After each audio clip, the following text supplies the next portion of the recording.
Okay. Hey, Welcome, everybody. everybody. We are live. Awesome. Another Thursday Carnivore Mastermind. And look, we have all ladies in the house tonight. Look at this, 5 of us. This is kind of a new phenomenon. Pretty cool. So, I mean, we love you gentlemen as well that come on here, but this is kind of a something a little different tonight. So I'm excited to be here. I miss you guys on the Thursdays that we're not streaming, even though I get caught up on some other stuff. I'm like, dang, I'm not hanging out with all my buddies tonight. So glad to be here. However, I was slacking this week and I didn't throw a poll out there to everybody. So I've been polling for the DFW meetup and a few other things. So I started my new podcast channel, so you'll have to forgive me because I lost track of time on that one, even though I had 2 weeks to put this up. But anyway, we're talking tonight about biggest carnivore mistakes. And I kind of thought of this topic right after I filmed my 1 year update because I just recently had my 1 year carniversary. And I didn't get to that in that video, even though it was like 45 minutes long. I didn't even really get to outlining some of the things that I wish I would have done differently in the beginning. And so I thought, let's make that the topic for this week. And we'll go around and let everybody share, like if you could start over and do it again, would you change anything? Would you do anything differently? Any mistakes you feel like you made that we could talk about that would help? So since we don't have a poll this week, I'm counting on all of you in the chat tonight to share your thoughts and opinions.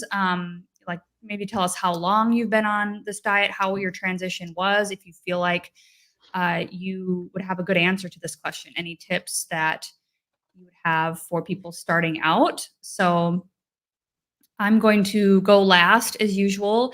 And so we'll go around clockwise. We'll start with Robin and go around the circle. And then if you guys have comments, questions, we will bring those up afterwards. So welcome everybody. And we'll start with Robin. Hey, everybody. It's Robin Heron, your Carnivorous Grandma here. I'm so glad to be back. It's been like a couple of months since I was able to be here with the Carnivore Masterminds. So I'm really excited to be here tonight. And this is a great topic. If I think about what would I have done differently, I was pretty thorough in my research actually about doing the carnivore diet. I was watching Dr. Berry. He has a video for almost every single topic.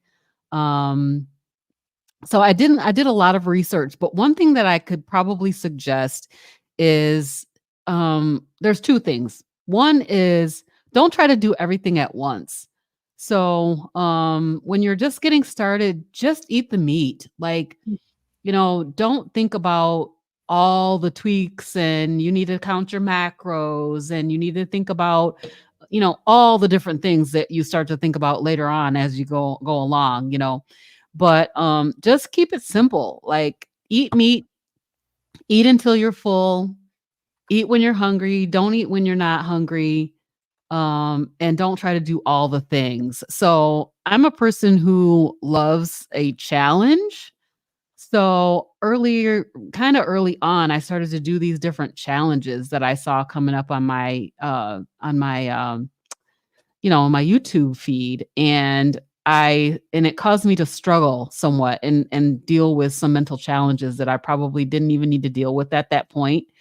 So I just think just keep it simple, and focus on just doing the switch from whatever diet you're on today till tomorrow. You're only eating meat. That's a big enough change, I think, to start out with. So my thing is keep it simple, and then thinking that the second thing is like your expectations sometimes can be too high of what you expect.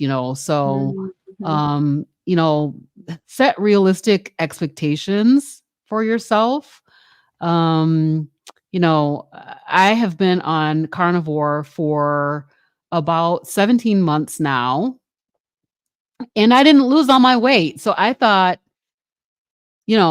automatically I'm just going to lose all this weight. I'll be down to my goal weight real soon, like I see other people. So don't compare yourself to others too. You see other people and they're like losing weight like this, and um my expectations maybe were a little bit different than what the outcome actually was, but the benefits far outweighed those disappointment kind of things that I had. So, be realistic. It's a way of eating. It's a miracle way of eating, to be honest. It does so many great things, Mhm. but still there is a little bit of realism there that I did not realize when I was first starting out. And so now that I've been doing it for 17 months, I'm like, okay, so this is what really happened. And it wasn't exactly what I expected to happen. Some things were way great, way better. And then that weight loss thing came and said, hey, what happened? What do I have to tweak to make my weight loss happen? And so you need to really, really be realistic with Mhm. yourself, and kind of, I had to face facts like, a lot of people can eat whatever they want, whenever they want. And I found that that is not the case for me, because I did so much damage to my metabolism with doing many, many diets over the years. And I can eat a lot of food. Like, I don't know that I can even tell when I'm really full, like to the basic level of full. I want to be all the way stuffed. And so I was overeating, and we hear a lot of times in the carnivore space that you just eat whatever you want. Well, I'm not a person that can eat whatever I want. So I had to be really realistic with myself about that. Mhm. So those are just, some suggestions that I have, as far as what I've encountered and some of the mistakes that I made when I was getting started. Thanks. What a great start, Robin. Thank you so much. And I think some of the stuff I say is going to echo a little bit what you were saying. So I apologize if it's a little bit of a repeat, but I'll start by saying I'm the opposite of Robin. So, in some ways, so she did a bunch of research before going carnivore, and I am the accidental carnivore.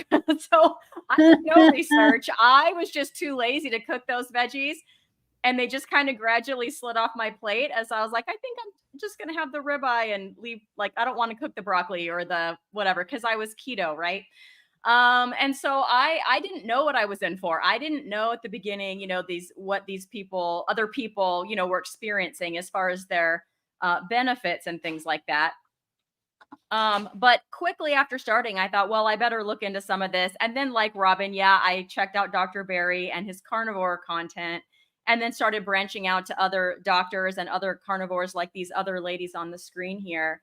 And I would say that, similar to what Robin was saying, it's not just like a straight line for everybody. So all your benefits are not just going to happen where Mhm. everything, you have these things that you would like to have improve, and then everything just improves and everything is great. So the first thing that happened to me that was great was my anxiety that I didn't even know I had, like, went away. Mhm. And so I'm just so much more mentally healthy now than I was. And I'm so glad that happened, because one thing that happened right away on carnivore is I gained 15 pounds.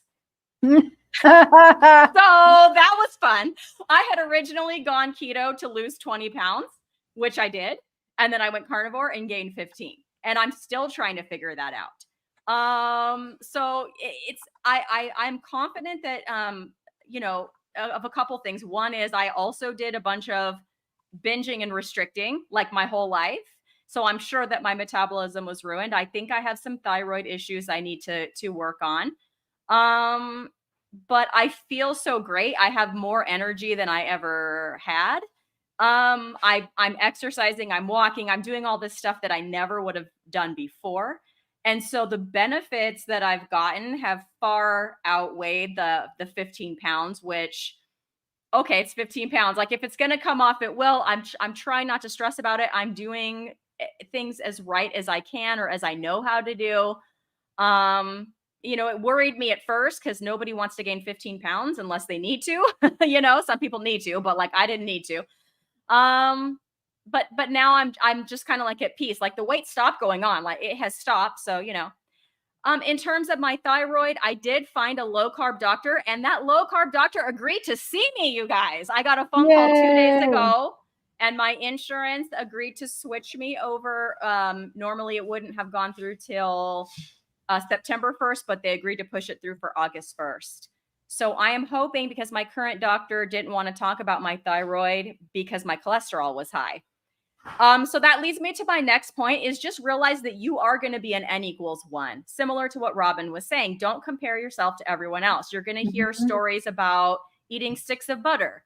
You're going to hear stories about, I try to do protein sparing modified fast. You're going to hear all these experiences, and they're all valid for some people, but they're not all valid for you.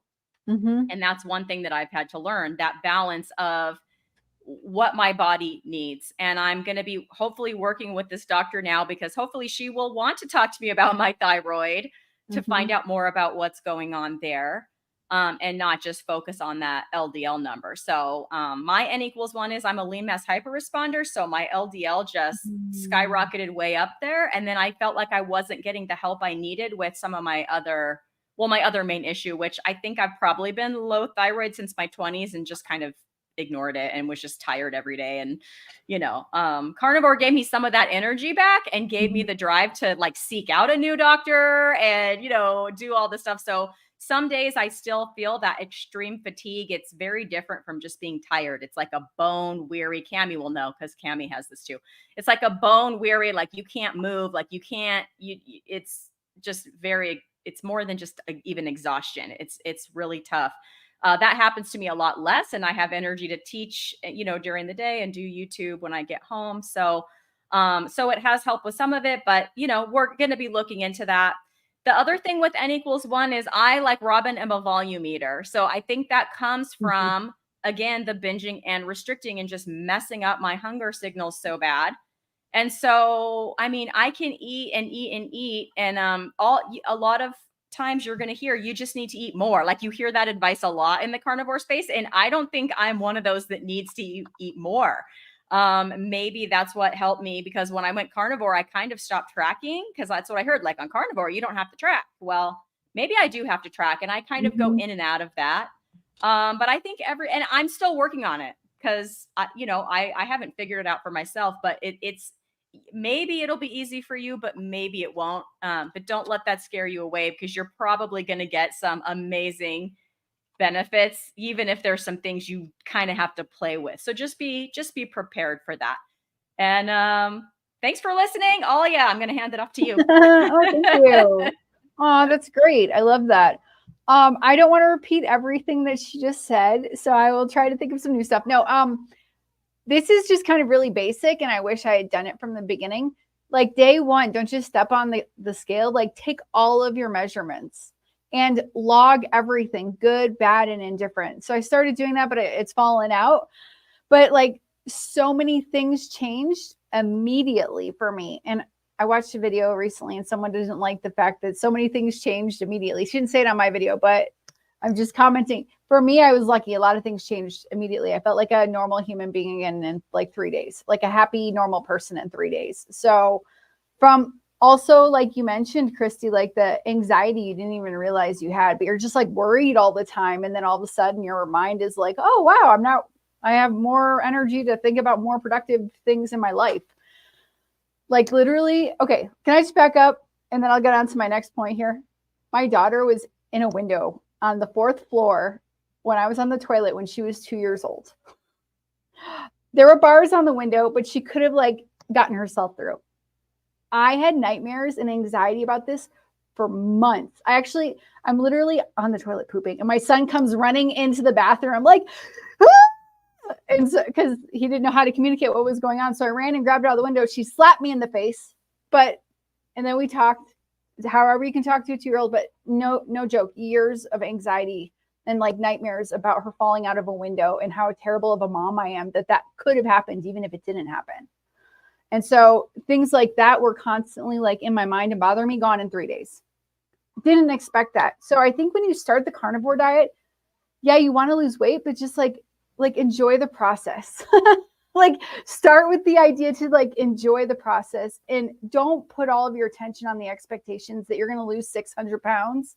Like I was like, oh wow, look at all these people. I'm gonna lose the 90 pounds. I'm gonna look like I did when I was 18. Are you kidding me? Are you kidding me right now? No, don't have those expectations, but be there for the process. Because man, not being obsessed about losing weight and crying about it and just feeling good and understanding that that was actually something that was happening in my mind because I was poisoning myself full time with the garbage that I was eating. And that just to have that calm down and be happy with like the 20 plus pounds I've lost and I feel better and my clothes feel better. So yeah, if you're starting, enjoy the process. Start with the idea to enjoy the process and note your changes because you're going to forget them, but they are going to be many, many, and it's going to blow your mind. And then, like give yourself, be patient and test. That's the last thing. Test everything. Like everybody's saying, like, you don't know what's going to work for you. What works for somebody else might not work for you. We're not men, by the way. We have female bodies. We've probably all had babies. This is a different scenario than men who can't have babies and they can just like stop eating and like lose 100 pounds. And that's not really fair. So we have different bodies and we just need to be comfortable. And I think I did do this at the beginning, but I would say find your friends, find your community. It's going to help a lot. There you go. That's all I want to say.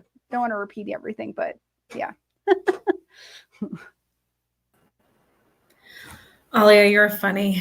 Oh, thank you. So yes, amen to everything that's already been said. But I started in March and then my birthday was in November and I decided to give myself a treat. And I think that was a mistake. So I had a piece of chocolate and it didn't seem like a big deal at the time. But then Thanksgiving was like the next week and I had broken my streak, right? I had already had a piece of chocolate. So then somebody made a super healthy sugar-free pie. And I'm like, well, I can eat that because I already broke my streak. What's the big deal? And it gets harder and harder to draw the line when you walk over the line. So I wish I hadn't even had that in my head to give myself a treat. And so if you're the kind of person that is fine for, great. But some people say they eat a piece of cake on their child's birthday. I'm going to have to be like, I'm sorry, kid, you are eating alone. I'm not going to eat that with you. It just doesn't work for me to do it that way. So I wish I hadn't done that. And then the other thing is all perspective. It's all point of view. I think that we start out not giving food enough credit in our lives. And then I think we end up giving food too much credit in our lives. So we start out like not realizing how much damage we're doing by the food that we eat, that we make that change and we're like, holy cow. And then we give food too much credit and we don't keep going to try and fix all the other areas of our lives. And somebody had a question, Nia, about sun that I think you starred. Yeah. The sun, some people get like massive amounts of healing just by changing their interactions with the sun. Nia's pointing at herself. Yeah. I mean, we can't give food so much credit that we forget about other things. Do you have financial peace in your life? Do you have good relationships in your life? Are you going on walks and, just other things that help you have peace in your life? Are you doing all of those things as well? Mm-hmm. But the sun, especially, getting out there and getting morning sun, I don't know why it works, but when I was in my RV for five weeks with my daughter on a trip, she would be sleeping in and I would go outside and watch the sunrise. And I slept better on that hard RV mattress than I ever have. And I'm not doing it now because I got all kinds of excuses if you want to hear them all. Like the sun is behind my house. I don't have a good porch. Like, all the reasons. I like to take a shower first thing in the morning, whatever your excuse is, life gets in the way, but we need to remember all those other things. And then probably the last thing, I am a person that when I adopt something, I want to share it with everyone and I expect everyone to join me. I started making sourdough bread and like doing all these things. And I'm like, come on, friends. And I started having classes and I was teaching everybody. That is not happening with Carnivore. It is not happening. So a year ago, I Yep. started Carnivore, and then like the next week I took some food over to my friend and I'm like, you need this. And so I'm like, okay, go. And I thought for sure she was going to have an identical experience to me, which is, oh, everything is different. I'm never going back. Yeah. She tried it and then stopped. And I was mind blown. I couldn't even like comprehend what was going on. And so she just like a week ago told me that she was going to start on Monday. So I need to follow up with her because it's Thursday now and see how it's going. So it's taken time, and I don't know what she's been doing for the past year, but she's trying it again. So I don't know. You just don't ever give up hope on our friends, and we just keep doing what we're doing, and hopefully they see how much better off we are, whether it's weight or just mental or what the different things are. But yeah, that's my that's what I can think of right now. That's awesome. Y'all threw out a lot of great things, and I would second all of it too. And I put myself last because it's the hardest one to go after everybody's taken all the good answers. But so there are a lot of things that I would echo.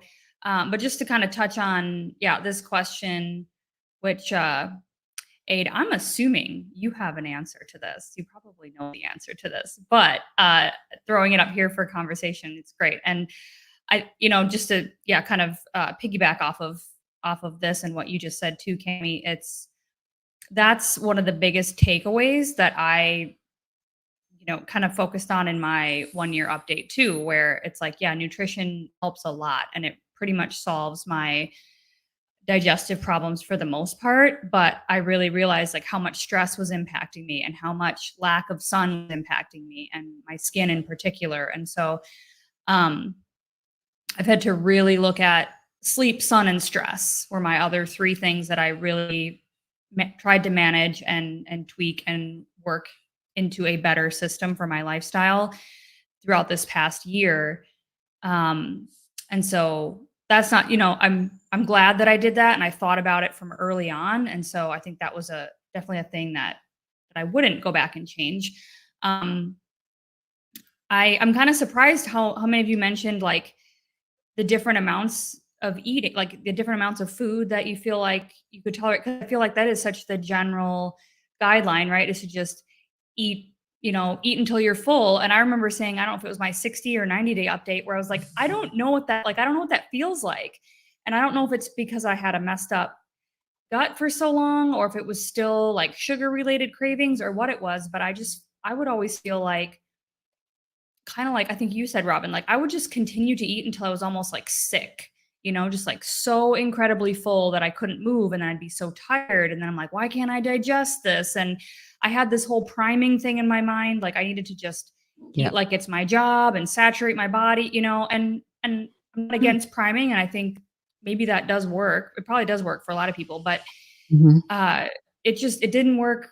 It didn't work for me. And so if I could change anything, I would go back and be much more intuitive, and not be afraid to just fast a little bit, like not eat 3 heavy meals every day and try to force that in, I think, and force the high fat too fast. I think I also did that and that messed up my digestion for a while. And so, I would have gone more intuitive on the portions and the timing for what I could eat.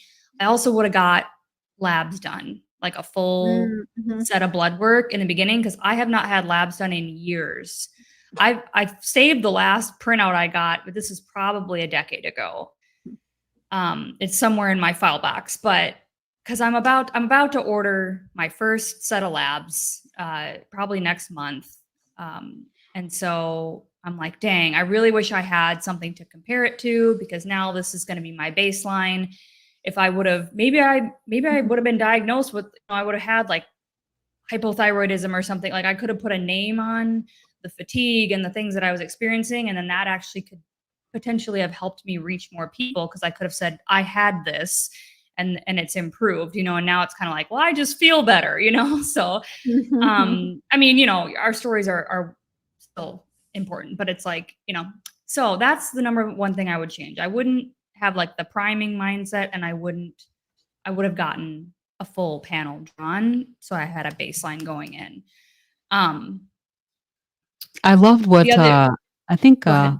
Alia may have said that about doing the measurements. Like, I purposely did not weigh myself. I don't know why I did that. I must have been mentally ill.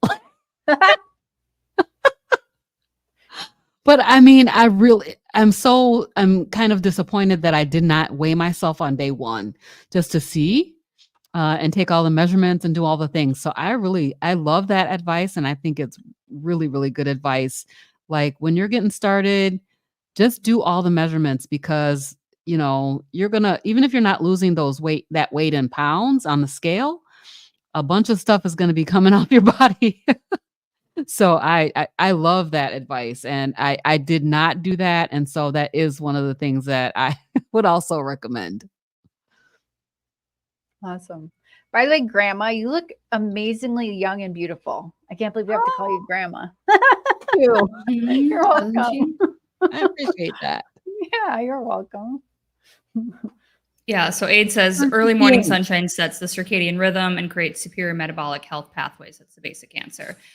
Right. And I always think about with the relationship between the diet and sun specifically is the cholesterol, right? And so we're actually taking in enough cholesterol so that we can start that process of synthesizing the vitamin D once it hits your skin. So, right. And then the circadian rhythm thing is on top of that. So that, because with the cortisol, and if we're sleeping bad, again, like that affects how we can lose weight and how we feel and all this kind of stuff. So really all these lifestyle components are connected, because our bodies are, we're not just one operating, separate organs doing separate things. Everything is feeding off of each other constantly, and reading the scenario that's going on. So so I did have, when I did my blood work, it was 9 months ago, and vitamin D was like 1 point even lower than the range, which we all know we should probably be on the higher end of that range. But I've been walking. I'm just wondering if it's going to go up, because I wouldn't say I'm getting like a ton of sun, but I'm definitely getting more sun than I was. So that's one of the things I'm kind of curious to see. I don't have baseline blood work, but I did get that blood work maybe 6 months in, and now it's been 9 months since that blood work. And so, that's something I'm excited to see if I've improved that, or if I need to, even get more sun exposure.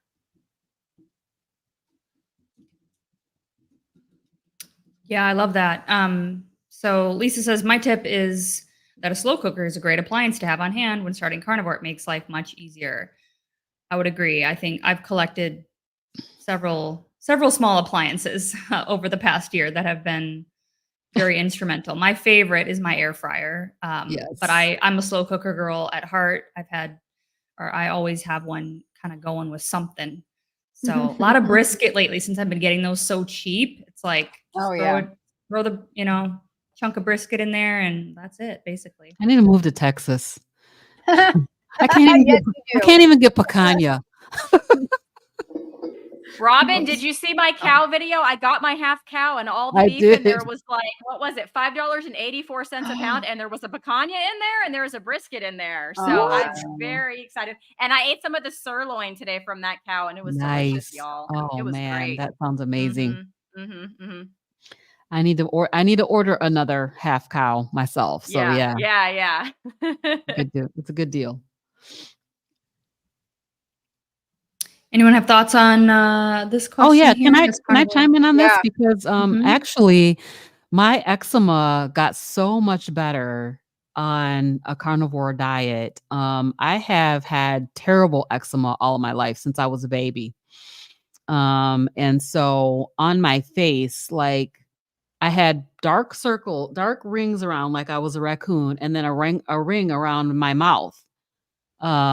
So you could always tell that I had eczema, because it was really, really bad on my face. But from a facial perspective, everybody has said, like, your face looks really clear. I went to see my dad for the first time after about 8 or 9 months. And he was like, wow, your face looks really clear, because it's never been this clear before. my Oh, entire life. And so I would say that my bodily eczema has really improved. I would say it's like 98% improved. My hand eczema I'm still dealing with. So it must be a different mechanism that's causing that. But I think it's dairy, sadly. I hate to even say that out loud, but yeah, so a carnivore diet literally took care of my eczema problem that I had on everywhere but my hands. So that's pretty good. That's awesome. So I, for oh, me, I'll be it after. was okay. Sorry, Alia. No, For no, me, I'll it be was after you. Okay, cool. For me, it was cystic acne. So I had really bad cystic acne that would pop up right here. And then once it would pop up because it was cystic, it would be there for 3 or 4 months. And then when it would finally go away, it would leave this dark spot that would last even longer than that. And I'm not going to say that I've never gotten them, but I've been proper human diet since February of 2023. And I think I've maybe gotten two breakouts that whole time. And I used to get them probably every other month, on one side or the other, sometimes more than one at a time. So, and they hurt really bad and they're deep under the skin and it's no fun. So I would say that the carnivore diet has improved my complexion in that way. And it's been amazing not to have to deal with that, both from just from a perspective of, look how I look to other people, but then also, like I said, they're painful and you just don't feel good when you have them. Okay. Alia, go ahead, sweetie. Sorry. So I hear what you say, Grandma, about the Grandma Robin. I'm gonna call you Grandma. I'm sorry. I love it. That's what my grandkids call me, Grandma Robin. Okay. I had also on my hand, you can't see it, but it's not perfect. I think I agree with the 95%. But if I go home and I go eat like McDonald's, I'm not perfect, people. If I go home and I just go eat out with my family, my hand will be red. But I remember 2 years ago, around 2 years ago, I was visiting my uncle. He's like, we have to see a doctor. Your hand can't keep going like that. It was basically bloody and blistering on this specific hand. And then he helped me and we got some not testosterone cream, some steroid cream, and it would put it into remission, but never handled it. Yep. If I eat carbohydrates, I will start getting red patches again, instantly. So it's not 100%, but I'm not in pain. My hand's not bleeding. It's not blistering. It's not all red and gross. But the pain is worse than the red and gross. By the way, the pain is terrible. And another weird thing that I always say this is weird because I'm just kind of odd. I should have gone to a doctor. I had 2 C-sections within 21 months of each other, more or less. And the second, I can't tell if the first C-section healed, but the second one didn't heal properly. And then 3 months into carnivore, it would itch. I would try to vigorously clean down there to because it would smell a little funny. I know it's a little gross. I'm going to get grosser in a second. So 3 months into carnivore, my husband's like, wow, the scar, the skin looks totally normal. It's totally healed. I can't see it. I've got I still got the baby belly down there, the baby fat belly. But that's amazing to me that healed up. A little bit of pus would come out and not it wasn't leaking full time, but I'm just trying to explain what it was that it had stayed that way for so long. And I didn't bother to go to a doctor. I'm like, you dear, let's not go to the doctor for 10 years and do our blood work. No. Okay. Are we ready to, how gross can I get? Okay. So similar to cystic acne, I don't know, but downtown since I was 11 years old, not totally cleared up, but again, my husband's like, oh, wow, it looks a lot better. That similar situation. So that's why I say at the beginning, just enjoy the process. You don't know actually all the things wrong with your body and when it's actually going to heal. So, but that hurts. Cystic acne hurts. That hurts. It's painful. I love that I've always had beautiful facial skin, but pimples anywhere that hurt sucks. Yeah, that does. Yeah. So it's crazy. Sorry. I told you I was going to get grosser in a second. There you go, Kimmy. Well, that's good to know because you never know who's suffering from something and nobody brings it up. And so they're like, oh, I'm embarrassed, maybe I'm embarrassed to even ask that question. So now they don't have to. Thanks to you. They don't have to because I've just embarrassed myself. Yeah. That's what we're all about as YouTubers. Let's embarrass ourselves online. Talk about poop, talk about all the gross stuff. All the gross stuff. Yeah. Cammie, do you have a skin comment? Not really? Not really. Okay. Just that when I stopped using shampoo and conditioner, the acne on my back went away. Oh, wow. So, Okay. and that was before carnivore. But I mean, yeah, from the things we put on our face can also not help. Mhm. I guess the thing Yeah, that I think about in terms of this is how the carnivore diet helps like head to toe. You know what I mean? It's totally holistically helping your body. And even I notice about carnivores that a lot of carnivores are really interested in the other things that will help, such as the sunshine, such as getting out and walking, such as grounding, being more holistic in your approach to your way of life. So, we talk about having issues, I think about keto crotch because that was a thing that everybody was talking about for a while. What's And that's keto a real thing, that when you are oxalate dumping, it comes out in all different kinds of ways. And Oh, so, okay. yeah, so it's kind of like an itchy rash. And, the oxalate can come out anywhere it wants to on your body. Mm. So, but the carnivore diet really helps with from a head to toe type of a thing. Sorry, Nia, go ahead. Oh, you're good. Mine, like again with the sun and stuff, I took a lot of pictures of one big psoriasis spot that I had. And by big, I mean, it was about the size of a 50-cent piece at its biggest, which is one of the biggest spots I've ever had personally. And mine usually never lasted very long. They'd only last like maybe 2 to 3 months at the longest, and then they'd go away. But I had this spot on my knee. I keep like guessing. I'll have to go back and find a picture somewhere, but I remember it at least like probably 10 months before I started carnivore again. And so it's been there a while, and it got worse over the winter. And it got worse when I did the lion diet.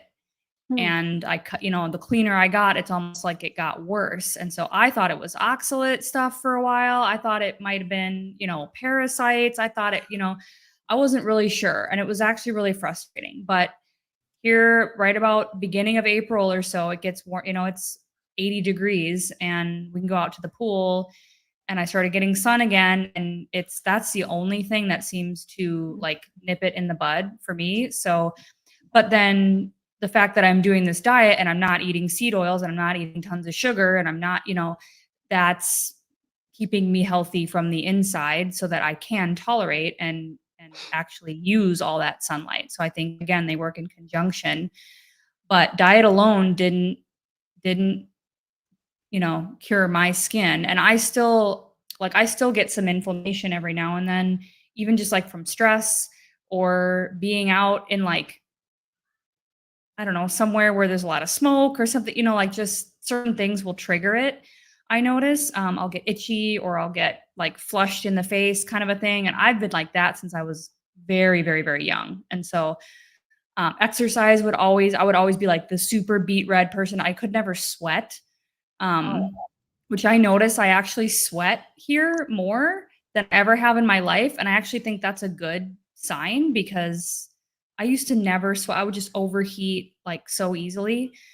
And now I feel like I actually sweat. And so maybe that's a sign of something. I don't know for sure, but yeah, definitely had to stack some things on top of each other to get my skin doing better. And I still have a little ways to go. Like this spot, it wants to come back. Like the other day, it started itching again and I don't know why. Like I've cut decaf out again because I thought maybe that's what was like the last 5% of things. But for some reason, the other day it was itchy still. So I'm like, I don't know what I did. I didn't change anything else except for removing things again. So I don't know. But yeah, that's my skin story. I hate when that happens. It's so funny. I have this issue with my hands I was just talking about. And I've been doing a daily video during the month of July. and started talking about how my hands started itching. And one of my viewers was like, every time you do this, you get itchy hands. And I'm like, oh, wow. That was cool, because they're paying attention. And so now I'm like being more observant of that. Like, when I do this, does it actually cause me a problem? So it was very interesting. Mute. Sorry, I'm talking to my little one in the background too. Oh, okay. We're having a side conversation while you guys are chatting. So if I lose my train of thought, that's why. I like the question that Cammie had. What is your like fad carnivore? What fad have you tried on the carnivore diet? Lion diet. I tried unsuccessfully the sardine challenge. Oh, yeah. Oh, that was my answer. I made it through one can. I was like, nope. Nope. I did 4.5 days, and I hate fish. Like, I hate fish, but I did 4.5 days. But I didn't feel like so amazingly better that I would keep needing to keep doing it. I don't know. I felt like these things don't benefit me the same way other people say they do. So I don't know. Right. No, I felt terrible, and my butt started bleeding. And there's many theories about that. Oh my God. I have a new question. Is there anything Alia won't say? No, there isn't. Alia will say it all, and I love that about her. Maybe this is what happens when we have an all-girls night over here. We just start getting into the nitty-gritties over here. We did. I interviewed a girl last week, and I still have to edit. Her name's Cassie Novian, beautiful girl in Texas. We got into it. It was the most female-centric body problem conversation I've ever had. It was very female. So Alia, when you did those sardines, how many days did you do? I started Monday morning, and then by Wednesday, that problem popped up. I was like wiping, and I'm like, this is not a good sign. But I also felt very weak and very sick. Two things I think either like sick, like weak sick, like not sick flu, but I don't know if the sardines were bad, like if the expiration date was wrong. And I don't know if it was really canola oil, and it wasn't, because it said olive oil. I couldn't find any in water. So I don't know what it was, or maybe it wasn't sardines. Maybe it was something else that said it was sardines. I don't know, but I ate eggs, and it was like, wow, I feel great now. In minutes, I felt revitalized from eating eggs. So sardines aren't for me. I do have some cans in the kitchen and water, and they're sitting in the kitchen. You can send them to me. I'll eat them. I've done Lion. I've done 5-day fast. I've eaten a stick of butter. But mostly for me, I just keep coming back to, I want to eat some hamburger patties. And if I can eat like a pound of hamburger every day, I can snack and eat different things. And I just keep going back to that. That's what I feel the best. I like that the most. Yeah. I understand. I kept trying to do that stick of butter a day, but I could not get a whole stick of butter in a day. That was just like too much butter for me. I couldn't do it. And maybe if I had a keto chow shake, I could put a stick of butter in it, but since that's keto, not carnivore. I can do a stick of butter. I just don't want to spend all the money. Or else that's like a lot of money on butter. I'd rather every day. Yeah. Yeah. I've done bite butter, but never a stick. Maybe 3 tablespoons at the most at any one time. I haven't tried the stick. I don't know if I could get through it, because after 3 tablespoons, I'm like, okay, I'm good. Oh, wow. But when my body needs fat, that butter tastes like the best thing I've ever eaten. You know, I'll crave it, and then I'll eat it, and I'm like, yum. And then other times I'm like, So I know when my body needs it for sure. Hi, girly. Hi, Ileana. She can't hear you, but Miss Robin says hi. I want to say butter in Colombia is way better than what I found in the US. So it makes it a little easier to go down. I'm going to do that. I'm going to do a video about that, eating a stick of butter in a day. Do you guys mind if I answer this question and then I have to hop off because I have that interview at 5 o'clock? So everyone here knows what I'm going to say. What is my favorite go-to meal that I love to eat? On the count of three, Picanha. 1, 2, 3. Picanha. I'm in the picanha pride for sure. Right, Ellie? I saw Ellie popped in. Ellie and I are members of picanha pride. And I make it all the time. And then it's the best, like what I'm teaching, because I even like it cold. So I'll eat it. I'll put the rest in the fridge. And then I'll make like picanha bites and take those to work with me and have that for lunch. So yeah, that's my go-to meal. I never get sick of it. It's delicious. But you guys, I have an interview at 5 o'clock. If any of you are interested, I will pop the link in my chat. I think you'll only be able to see it on my channel in the chat, but it's going to be a good one. So I hope to see you over there when this is over. Can you drop it in the private chat so I can put it in? Yeah. Let me put it in the private That chat. work? And then if you guys Okay, want to all, sweet. that way everyone can get to it if they want to. See you Cool. tomorrow. Thanks so much. Thanks, See Christy. you later. Bye. Bye.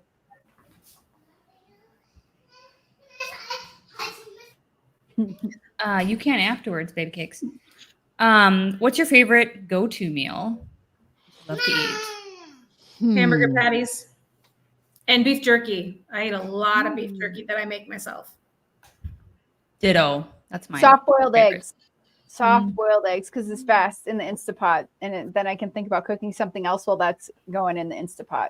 Yeah. So I think my favorite, if I have to say my favorite, it's probably cheese, eggs, and bacon. Oh man. When I was growing up, we used to eat grits with cheese, American cheese. And for some reason, the cheese eggs with the American cheese taste exactly like those grits to me.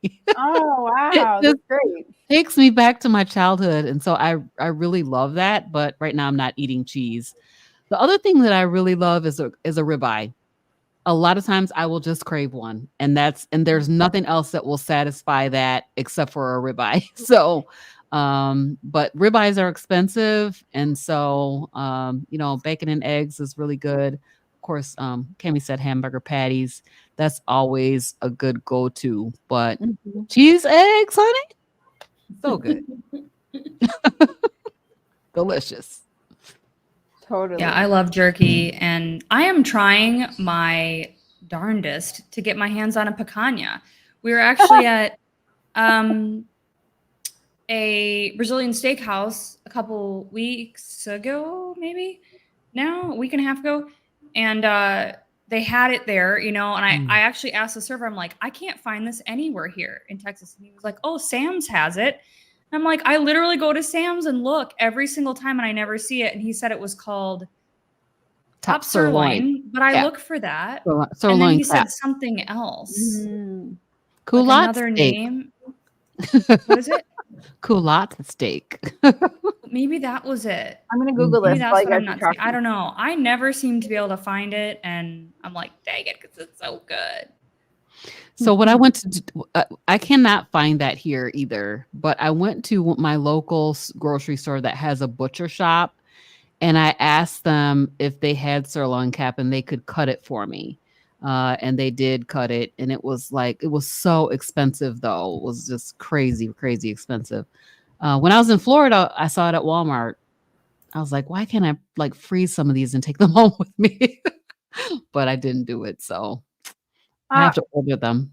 Apparently, it's also just called hump. Oh. Or rump. Hump or rump. I'm looking at people call things totally different things everywhere. Anywhere in Colombia, it's called, your cuts are called something else.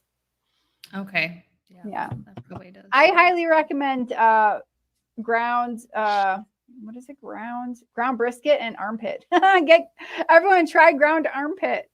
Mixed up with some ground brisket. I know it sounds really funny. I don't know what it's really called, but that's that part of the cow in the front. Rump cow. Trying to scan through for more questions here. Okay, I'm going to leave the link while I see it in the chat. Yeah, Christy's going to be interviewing somebody with pulmonary fibrosis. That's her favorite thing to do now is just go. and like sound bomb all of my Aw. footage. You're so funny. So we had, let's see. Did we cover oxalate dumping in the chat? I don't think we did cover that. Or I didn't see a whole lot on there. So yeah, anybody want to take this? I don't have an answer. So I looked it up when the person did it. So I'm just going to say what I'm seeing here. So oxalate dumping refers to the process by which the body eliminates excess oxalates, which are naturally occurring compounds found in many plant-based foods. This can occur when someone drastically reduces their intake of oxalate-rich foods, such as switching to a low oxalate diet or a carnivore diet after consuming high amounts of oxalates for extended period. So, the body releases these oxalates, and those come out in a variety of ways. I think like those kidney stones, gallstones, the little crystals in your eyes, and then lots of rashes. Huh? I think tartar is a Tartar. Oh, well, no wonder my dentist appointment was so horrible today. I was oxalate dumping, and the lady was like, I'm like, this is terrible. She says, you need to come back every 4 months. So it's probably oxalates. Mm-hmm. It was very bad. Yeah, mine's worse than I've ever had it in my life. Oh wow. So, and it can take a long time for that because it's all in your it's in your fat cells. It's all stored up in your fat cells. So, it can take a long time for that oxalate dumping to stop. Yeah. Yeah, it's in beans and nuts and a lot of the greens. And I've eaten lots and lots of beans, And spinach is like really, really, really high oxalate. And chocolate, dark chocolate, teas. Coffee has some. Coffee has barely. Barely I mean, all well, of there it. in Sally Norton's book, she talks about how there's not a whole lot of. Sometimes there's not a lot of enough testing done to really know, but I think coffee is generally considered very, very low. But things like black tea or green tea, pepper. White tea, pepper,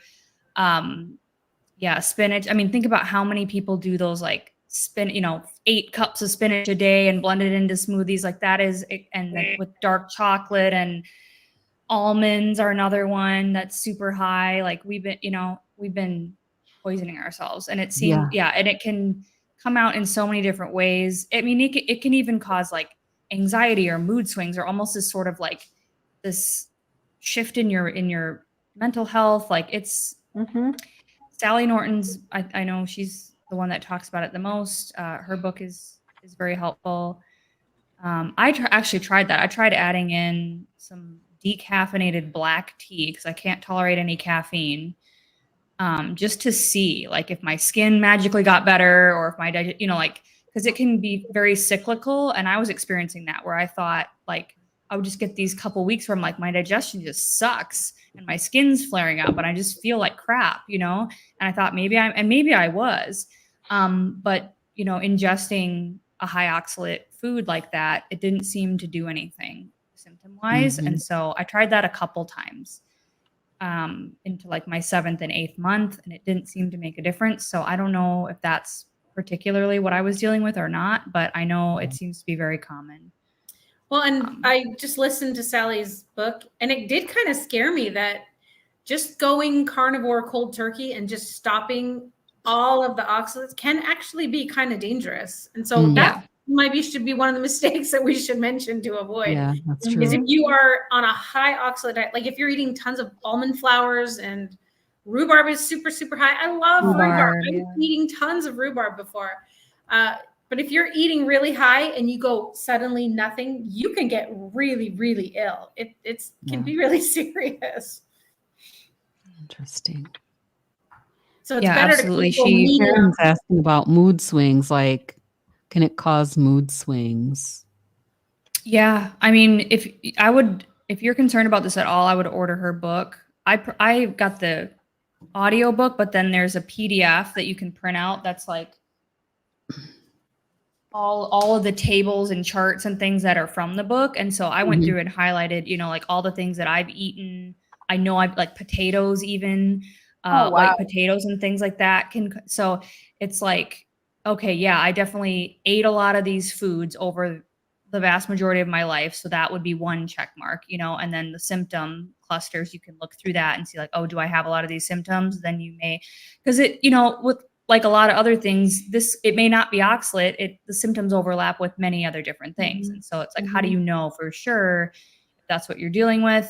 You kind of have to look at, your diet history, and then your symptoms. And then you can try some of those interventions where it's like if you went zero oxalate, like I did too, like kind of overnight, then if you add some of these foods, like a quarter cup of sweet potato or a little bit of tea or a little bit of dark chocolate or something like that, and then your symptoms go away or they get better, that means that it's probably oxalate, because when you add some in, your body doesn't clear as hard. It's saying, oh, okay, we're ingesting them, and so it backs off from the clearing. So yeah, I think I still suspect that I was dealing with it to some degree because I've eaten so many of those foods in the past, but just kind of had to get through it. Yes. Oh, Bruce said you find it at the HEB. Okay. I have Central Great. Market around here, so I'll have to check there, which is HEB. We don't have those in Dallas, like the same ones that you have in, I guess, Austin or maybe We had everywhere else HEB when except I for was in here. Oregon. Where do we have like sweet? I don't know. There was like an HEB, but that was like 10 years ago. A rump cap. Near me, Okay. near me. They have to leave the cap on though, because like a lot of times you'll go in the store, they'll have those rump and top sirloins, but they've cut the whole cap off. So you gotta get them like to cut it for you and leave the cap on, because that cap is delicious. Yes. It's all about the cap. It is all All about the cap. the fat. So I realized today that I've been failing at my communication of carnivore on Facebook, because I did some posts about kids not needing psych meds and like look at what they're eating and getting outside and getting sun and playing. And then someone sent me a private message like, do you guys eat a lot of fat? And I'm like, oh, I failed. I failed. You guys eat good fats? Oh no, we just eat dried chicken breast. That's all. Oh. Yeah. No, I didn't say that. But it's that's something that I was thinking about too, because sometimes you just like when we're in this space so much, you just kind of assume like people know what it is and like what right. that we eat. Yes, we focus on fat. It's almost more like fativore than meativore in many many cases, unless you're like maybe like Dr. Baker or something. But but it really is like the basic things are still so like there's still so much like fat phobia about eating it and all this stuff in the general population. So Yep. yes, yeah, we I was just got to on a keep call last night. repeating it. Yeah, it's And true. they were Because saying something about bacon. Like they're like, because we just had a church program for our kids. It's called Summer Enrichment. It's like a, summer to address summer slide, and they feed the kids all these meals every day. And they're like, oh, they were feeding them really good, healthy meals, fruits and fruit juice, and all of these things. And but yeah, they did have bacon. And I'm like, bacon is good for you. So much false. Stop demonizing the bacon. Yes, What the fruit juice did. Yes, exactly. Okay. I'm gonna be like too much information, but my kids eat junk on the weekends. They do. We go out. They can eat what they want on the weekends. No fail. I feel like this happens almost every time. My daughter will eat something and then complain of like UTI symptoms. And I was talking to Darvid about this last night. And it's the sugar. So, but now I've trained her. She's educated, like, oh, maybe I should stop eating the junk and I should just eat the meat. She's 6. Meat and eggs. Girl. But yeah, I wish I knew this when I was young. That's all I can say. Yeah. We need to develop a teaching kids about carnivore Oh yeah. Something there's that we could like make a PDF and then you could share it with your kids. It'd be awesome. Yes, exactly. That's a good idea. There's a girl named Lynn. Oh, Lynn. I don't know how to say her last name. Lynn, She just did Devoki. coloring. Dvorsky. Devoki. That sounds better than Dvorsky. She just made a coloring book to like promote the concept like bacon with like superhero bacon. I think it's on Amazon. I don't have the link. That's an awesome super chat. That's an awesome. Thank you, stink ass cat. I don't use that word, so I call him Stink Bum Cat. Is it a him? Are you a him or a her? It's a technical word for a donkey, right? We used to call them, an ass. It's technically a real animal term. Oh man. We shouldn't get flagged for that. No, we won't. But I've learned. Oh, him. Okay, yeah, I him. think with the kid thing, aren't you doing something, Alia? I know, like, I was on a panel with Dr. Chafee, JT, Poke Moonshine Family set that one up a while back, and there were several of us on there just talking about kids' nutrition. And did you? I don't know what August looks like yet, totally. So it's okay. You can probably hear my kids over there. I don't know what August looks like, but I'm trying to set up that panel to talk about kids' food. And I think that we just need to educate our kids really well. But we have to also let them have their own power of choice and their self-determinism. Like if we just force them, they're going to rebel. And then I want to say one more thing. When my daughter was born, I was like, I need to figure out this period situation before she hits puberty. And anyone knows my story knows I had horrific periods, like debilitating life. Oh, I don't know how to explain it. Just very, very crazy. Nia and I talked about this. My periods were horrible. So going into carnivore, I didn't realize that just eating meat and eggs and beef and bacon was the solution that I wish I had when I was 14 years old. And I experienced like the worst pain in my life for the first time in my life, not realizing it was just going to escalate. So there you go. We just need to teach them early because, you know, the turkey, like little bits on your big salad. Who knows Pockets? There's this restaurant in Chicago called Pockets, and you buy a big salad and they just shove it in this huge piece of bread, and it's like $1 zillion for like 3 little pieces of turkey on it. So that was my favorite lunch growing up as a teenager, and you wonder why you're stuck in bed because you're eating like turkey breast, you're eating low-fat cheese, you're eating just stuff your body can't. You need those fats so you can build the hormones. Sorry, I'm on a roll. I just realized I had to say that. Like, I'm so happy that I figured out the solution. A problem I realized I had when my daughter was born that I need to resolve before she hit puberty. Anyways, yeah, this is the solution. It's don't blame the bacon for the sugar. Exactly. Yeah.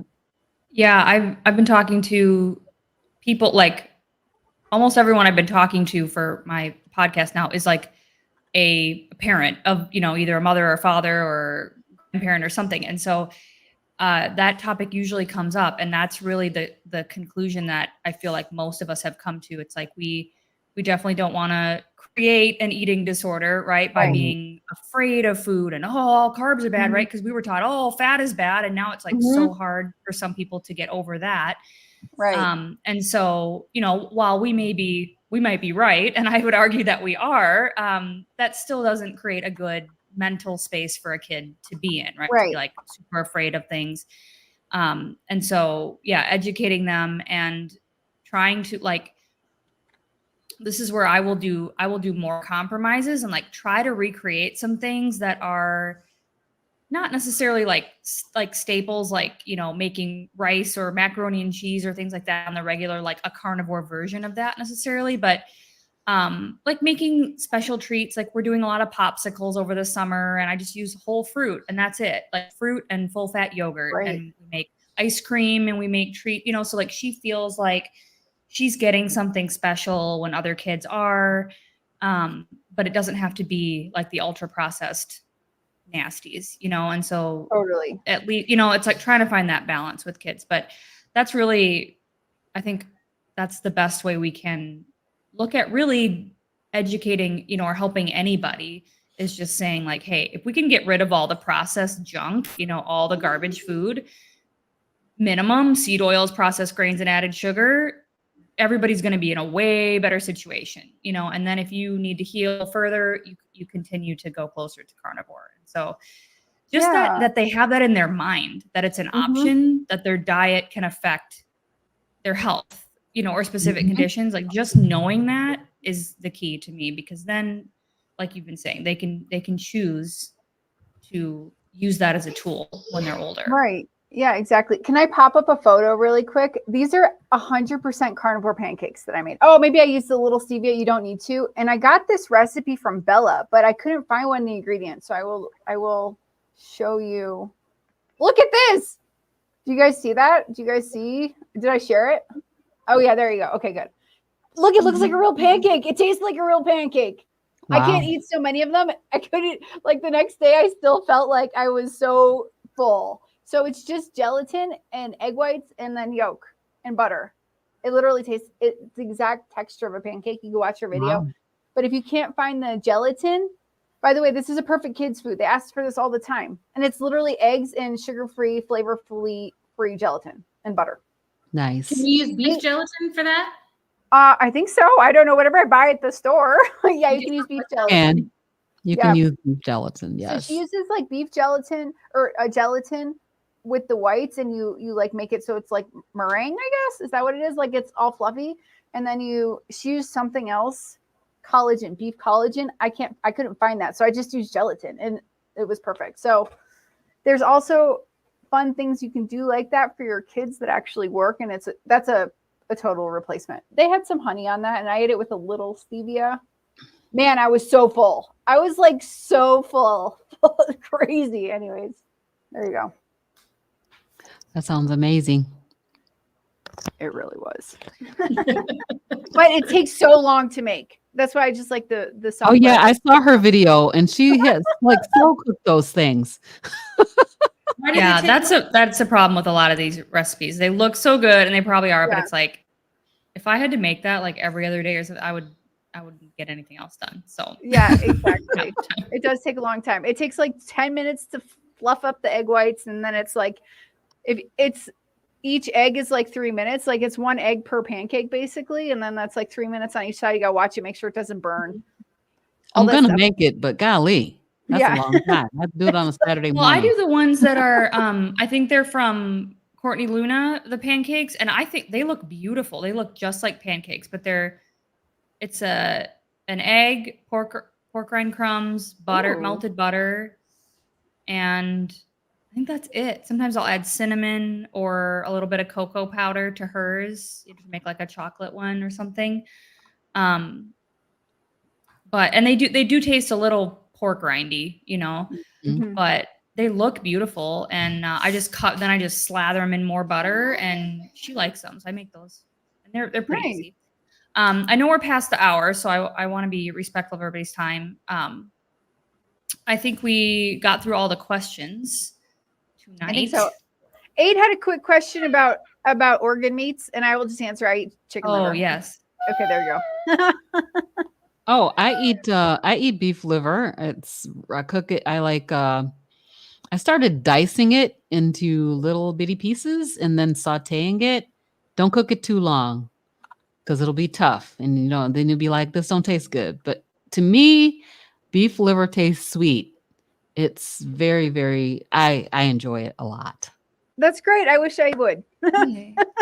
I cannot eat it. As a kid, my parents forced us to. Sat at the table for hours. Oh no! Yeah, way too much. I did that too. I can't do it. I mean, I could grind it up. I keep buying it like I'm gonna do it, but I just keep not doing it. So you know what? Just stop. Just eat the meat that you have. It's eat the meat you like. It's fine. Yeah. Eat the meat you like. If you want, try liverwurst, bratwurst. No, bratwurst, liverwurst, Braunschweiger. Oh man, I like Braunschweiger, and a lot of times I found they have, the ones I've been able to find that has potato starch in it. So I've kind of stopped eating it, buying them, because I'm like, but maybe there's a recipe. Maybe I could come up with a recipe. There's for sure recipes on YouTube. I was gonna say, I've made liver chips in the dehydrator, like really thin slicing beef liver and just doing very light salt. And those are good. And Mhm. even little baby cakes. She ate one and she was like, now she hasn't eaten a ton since, but I think I gobbled them up mostly. And then she ate several times. I gave them to her with other things and she ate them. But the only problem is that when you make them and it's in the dehydrator, like the entire vicinity smells like liver, and it's like it's a little much. Oh, there's your bag. Okay, Nia, that's another carb nickname that you have for your daughter. Baby cakes. Yeah. Were we saying that backstage or was that on here? That was backstage. I'm like, I only call my daughter like carb names like noodles and baby cakes. Tater tot. And what else do I call you? So Tater cute. tot, sweet potato. So we need to like riff some like you could call her liver chips. That would work. Little liver chip. Come here, little, or like snuggle muffin. I'll call her snuggle muffin. It's like, gosh, liver chip. everything I'm saying is like a trigger. You can call her a little meat cookie. Hey, little meat cookie. Meat cookie, Hot dog. Call her hot dog. little cheeseburger. a rump steak, snuggle rump. Oh, it's a bad. Oh my god, hilarious. Okay, well, I'm being Hi, baby infiltrated Craig. by the nighttime Giggles. animals here. Anybody have final thoughts before we sign off? Thanks everybody for being in the chat. Y'all are awesome. Yeah. You can when we sign off. Thank you, everybody. Thank you, everybody. It's been a great conversation. I love this topic, because just keep it simple. If you're just getting started, keep it simple. Slow down, calm down. Just take it one meal at a time. Relax. You'll be okay.